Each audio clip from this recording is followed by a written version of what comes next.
Hello. After a break of 6 months, I've finally made some more progress on my 1 to 450 scale T-gauge model of the railway through Dawlish in southwest England. For most of those 6 months, the railway baseboards had been acting as useful shelving for storing spare aluminium, but that's not what I made them for, and I was keen to get more railway bits done. I had previously laid the track on the smaller of the two baseboards, the northeast one, and the next thing I wanted to do was continue the track onto the larger baseboard, the southwest one.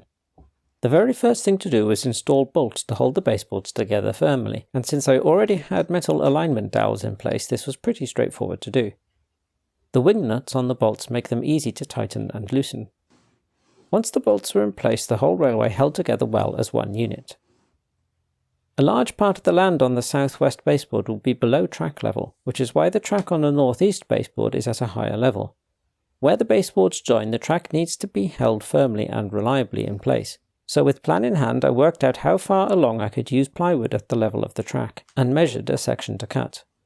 I didn't film the cutting, but it included repatriating my folding workbench from years in my leaky, mouldy garden shed, and it needed a lot of cleaning to be suitable to have in the house again. I cut some sections of wood to act as feet for the plywood. I don't have the skill with handsaws to cut strips of wood to the right height to run the whole length of the plywood section, but since the section is small, I think a few blocks positioned beneath the trackbed will be enough to support it. I had difficulty getting the blocks to the exact height that I measured as being necessary. They'd be out by up to 1 millimeter. Too much to sand off, too little to be able to cut off with a handsaw. Eventually, I found that if I just kept cutting more blocks, one would eventually be close enough. The blocks seemed to get the new section flush with the other baseboard where I did a test fit, so I screwed them on. The edge of the plywood on the northeast board is slightly curved, so the way the light is catching it in photos and videos makes it look higher, but I could see and feel the two sections were at the same level. A couple of months ago I bought some 50mm thick insulation foam boards for scenery on the N-gauge layout, and it turns out that's only slightly taller than the track level on the southwest board. I still had a spare foam board. It was big enough to cover the rest of the baseboard, so I decided to use that as the base for the track and land. In theory, this will be ideal, because it will be easy to cut to the right shape and to excavate the sections where the land is lower than the track, but it will still be firm enough to support the track and the rest of the scenery. The profile of the track and the sea wall is curved along almost all of this section of railway, so I added some important markers to my plan, printed that off, drew an approximation onto the foam, and then made sure I didn't cut beyond it. The foam needed to be lowered by as much as 5mm to join the plywood. I didn't think I'd be able to cut a completely flat surface, and I don't want an uneven surface at the end of the board where the track will turn 180 degrees, so I decided a gradual gradient should be okay. My trusty planer made light work of the foam and kept the vacuum cleaner busy. A bit of sanding afterwards left a nice surface. Happy with the surface profile, I drew some more accurate lines back on to mark the position of the trackbed and footpath, and cut the board to that shape.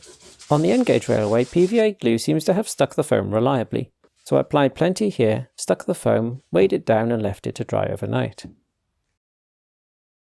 After that, I realised I should have cut out a section for where the railway passes over the brook on a bridge, so I did that retrospectively. This was the first use of my new Tamiya modeller's razor saw. I can't remember what I had in mind for it when I bought it many months ago, but it was perfect for this. Even at a scale of 1 to 450, I'm having to compress the 2.5km section of railway between Langstone Rock and Kennoway Tunnel to make it fit into less than 2 meters. So I did some measurements of the bridge and decided to make it 2/3 of its proper scale size, to stop it being too prominent in the scene. The gap I've made is only 5cm, and I'll be able to insert a supporting pier if needed, so I used some spare hardboard to bridge it. I find hardboard sturdy but easy to cut, and it's just about thin enough to keep the depth of the bridge deck to scale. Once again, the razor saw proved very useful, this time for cutting little notches for the bridge to rest on. I then glued it in place. The next day, I cut sections of self-adhesive caulk to cover the trackbed area. This is from the same packet that I used for the other section of baseboard, so the track level over the join should be consistent. Whilst I might have been able to lay track directly onto the foam, bits of foam can break off quite easily, so I felt the caulk would add some strength, and I could be certain the track would stick to it well. At the back of the layout, where the track will be hidden from view, the foam height didn't line up with the plywood, so I added some extra layers of caulk to make up the height and sanded them into an almost smooth profile. I didn't want to use something hard like polyfiller because the trains would be noisier going over that. The profile didn't work out as well as I'd hoped, but since it won't be seen, it just needs to be good enough to avoid derailments.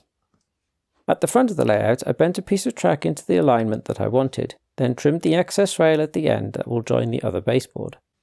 I was pleasantly surprised with how well the track held its shape. I didn't need to pin or screw this one down. When testing the carriage running over the join, there was a noticeable bump. The new track seemed to be higher than the existing track, but knowing their cork beds were on the same level, I decided to carry on and see if the pressure of holding the track down while it glues caused it to sink down a bit. I've previously found it difficult to solder wire to this track, so didn't film my attempt this time, but it actually went extremely smoothly. I've had helpful advice on my other videos where I've shown my soldering attempts on T-gauge track. Maybe the advice is paying off. Since there's a hollow section where the track goes over the plywood, it made sense to have the dropper wires there. Over the months, I've had various ideas about how I might be able to keep track horizontally aligned at the baseboard join, but since Copytex glue seems to hold track very reliably, I thought I'd try the simple approach first and just glue it in place normally. I positioned the join section of track first, and then kept it held in place firmly with one hand while I fettled and weighted the middle section of track. When eventually putting a weight on this part of track, I left a few millimeters visible at the very end, so I could make sure the track was drying in exactly the right alignment. 25 hours later, it was time to see if it had worked. I was pleased to see the horizontal alignment looked perfect, but the vertical alignment hadn't changed. The track didn't sink down with the weight on top of it, so there was still a proportionally large bump.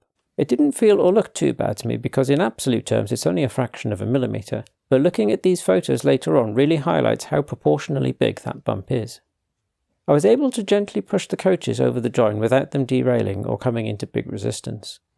I tested electrical connections using a 3-volt battery and an LED. This way, if there were issues, I could find out before spending time on getting the controller connected and getting locomotives onto the track. I haven't run my train in the 6 months that the railway has been dormant, and I hadn't cleaned any of the track, so it was understandably jerky and needed to be at a high speed to keep moving, but it was able to go over the join without derailing. With that working, I put the full rake on the track. It was able to run back and forth without derailing, but its bumping over the join was very noticeable, and the full train highlighted a hump in the track. The train isn't going as far as the end curve because I didn't fish out enough crocodile clips to connect power to that section. I was pleased the train stayed on the track and could cross the join, but I wasn't happy with how it looked or the sound it made hitting the bump, so I decided to shorten the blocks under the plywood. Just like the first time around, that was quite difficult to do, but I did manage it for the first block because it only needed a small amount taking off. With the shortened block in place, the track heights at the join were the same, and the train could go over them without a bump, but overall the track was still very wavy. To solve that, I excavated foam from underneath the cork track bed and found a different block to use under the plywood because that needed to come down by a couple of millimeters. Happily, there was one that was just the right height, and with that one in place, the track over the plywood now looks level. There seemed to be a dip in the track on the northeast side, which I hadn't noticed until reviewing the footage to make this video. It seemed very likely to be a result of the temporary screws in the track. They were only there to hold the curve in place while the track glued, so I took them out. It didn't seem like the track sprung up. If it does spring back up to level, that does mean the track I lowered on the southwest board will then be slightly lower, but that might be bearable because that track is the down line, used only by trains heading southwest. Moving on to laying more of the up line, I found the track beds between the baseboards no longer aligned. The southwest side was too low. The usual direction for trains on this line is to the northeast, so they'd be going up a bump. I also noticed that one side of the down line has started to lift. That might be a result of all the fettling I've been doing since laying it, so I'll need to come back to that and re-glue it. If that still doesn't hold it, then I'll need to do something more drastic, like pin or screw it down. To fix the up line height, I slid a piece of plasticard under the cork. I think the plasticard is 0.5mm, which is slightly thicker than I wanted, but it was the only size I had available. Once again, I was able to bend a piece of track to the right shape, which it held. I think it's largely because the curve in this section is very gentle. Soldering didn't go as smoothly as on the other track, but it wasn't too bad. Removing sleepers to make enough space and keeping the soldering iron clean seemed to be the main keys to success. Unlike in previous videos, I haven't needed to use any flux to get solder to hold to the rails. Preheating the rail before introducing the solder seems to have been enough. This is solder that has a bit of silver in it. The most difficult part of wiring the previous rail had been stripping a bit of insulation back from the ultrafine wires without cutting the actual wire, so this time I used normal 702 wires. Being a lot thicker, they will take more time to heat, and it was definitely more fiddly to get enough space to work in. Some solder did melt a sleeper, so I removed that one and will just have to add an extra one back in later on. With the wires going through a hole in the plywood, the track didn't want to stay aligned.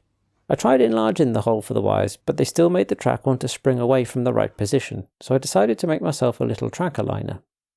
For this I cut, using heavy-duty scissors, a few millimetres off the end of a 6mm by 0.8mm strip of brass. I deliberately cut it slightly too big and then filed it to the right width. My first attempt ended up slightly too thin to do the job, but my second attempt was good enough. I did temporarily lose it though. Having the track aligner in place made it a lot easier to glue this track down, especially as I couldn't work so directly over it this time. When laying this track, I completely forgot that I'd excavated the foam from under part of the track bed. In some respects, that's fairly prototypical for a particular point in Dawlish's history. The location on this model is roughly the same location as where the real railway had this washout in 2014. The next day, having removed the track weights, I again forgot all about the excavation under the tracks and just got straight to running a train over the new track join. This time I did give the rails a bit of a clean before running the train, and I connected power to all of the upline track. The train ran over the join without any trouble, so mechanically the alignment there is good enough, and it doesn't look too bad. Some of the track further around the curve was still far too dirty though. The train had trouble there. This is as far as I've got for now. To work on this layout, I need to bring it out of the railway room and into my living room or to my dining table, both of which are usually cluttered with mess from my family, and of course the family need to use these areas. Most of what I've shown in this video happened over a few days where my family were away, so I was able to tidy the house and have the railway and my tools out, which take even more space when I need both sections of the railway out. Hopefully it won't be as long as 6 months before I make some more progress. The main thing I'd like to do is lay the rest of the track. It would be great to be able to watch the high-speed train doing some full loops. That's all for now. Bye bye.